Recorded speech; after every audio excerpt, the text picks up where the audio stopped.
Ya, halo gengs. Video ini mungkin bukan video jalan-jalan ya, tapi lebih ke buat kalian yang penasaran nih. Jadi gue ini sekarang lagi berkesempatan buat magang di salah satu divisi di Kemenkumham. Nanti gue jelasin rinciannya. Jadi apa sih sehari-hari kita ngapain aja? Gue bertiga di sini.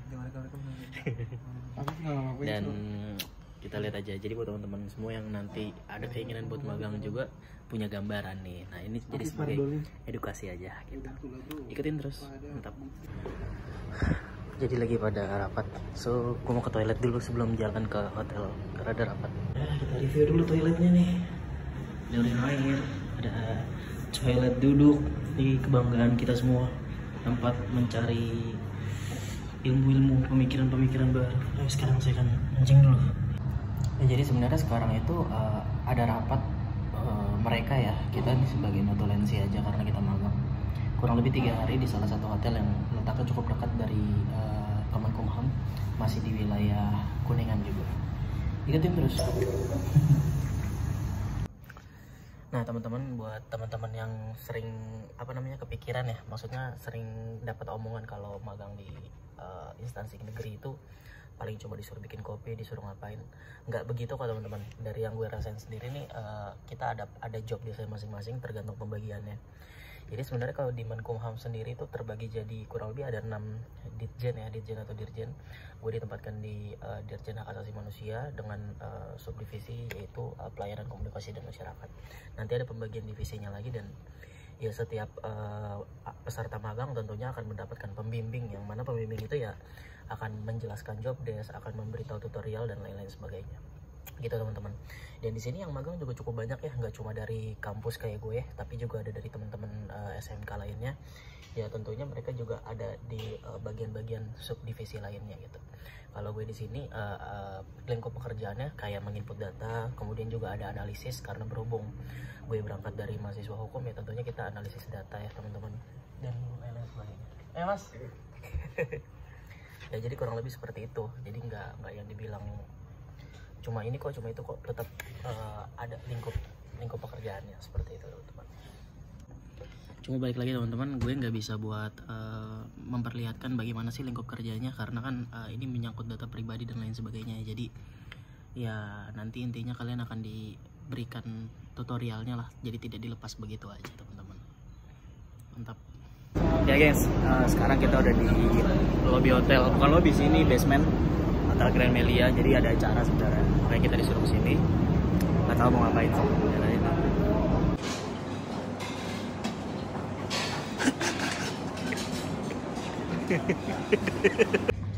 Ya guys, jadi kita makan dulu. Ya, sekarang sudah selesai makan. Kita mau lanjut lagi, tapi gak tahu nih mau kemana dulu.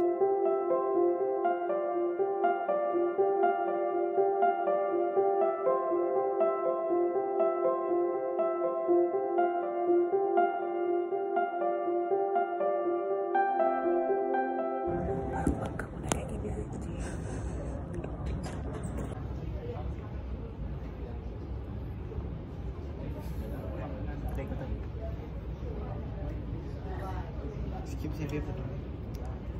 Ngapain yang ini yang selang waktu yang cepet time lapse. Ntar aja kalau udah mulai. Iya bro. Melalui mekanisme non yudisial. Presiden Jokowi sudah mengeluarkan Kepres 17 2022 tentang pembentukan. Kita harus, kalau di sini kan masih HAM-nya universal. Iya, HAM-nya orang Indonesia. HAM kita itu adalah HAM partikular. HAM kita itu apabila polisi dikebuk dibakar, ya polisinya boleh ngebales. HAM kita itu apabila yang orang melanggar HAM ya, itu juga ini perdebatan. Karena nanti di beberapa kejadian itu pun juga nanti akan menjadi perdebatan kalau kita hadirkan. Banyak sekali pelanggaran HAM yang dilakukan oleh penguasa pemerintah itu terlahir karena akibat perbuatan pendahuluan terlebih dahulu. Misalnya ada kematian anggota TNI, hilangnya dan sebagainya dan sebagainya. Ini juga menjadi bagian pencermatan kita semua. Ini kita mau selesai. Kita mau selesai dengan arif, bijaksana, adil dan sesuai dengan nilai hak asasi manusia dan nilai-nilai kemanusiaannya orang Indonesia.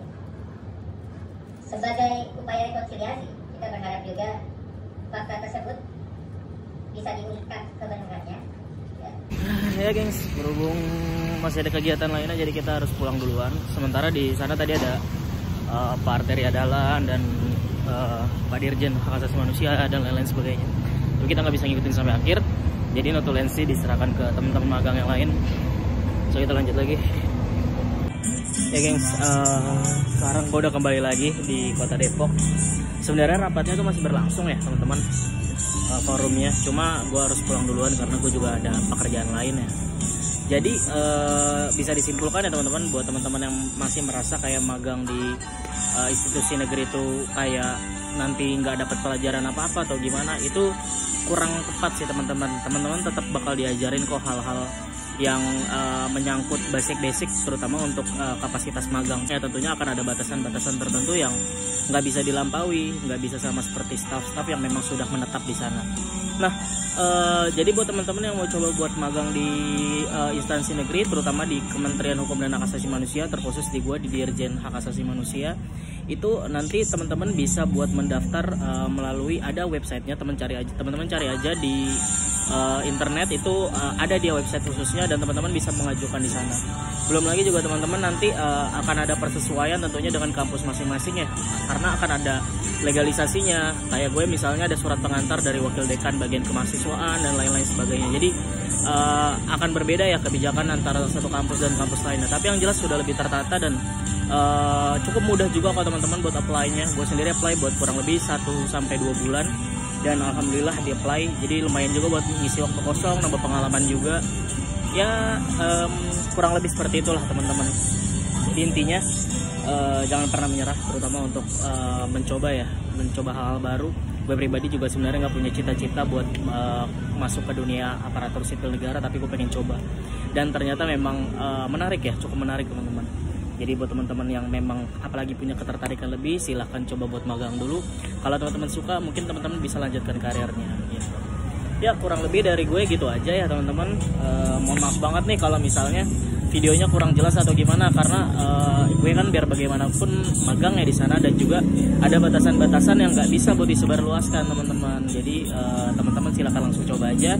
Dan gue bisa jamin ini akan jadi pengalaman baru yang cukup luar biasa buat nanti jadi asif teman-teman sendiri ketika nanti sudah masuk ke dunia kerja seperti itu. Sekian dari gue, sampai ketemu lagi di perjalanan berikutnya, terutama buat perjalanan yang jalan-jalan. Jadi sampai di sini saja, goodbye.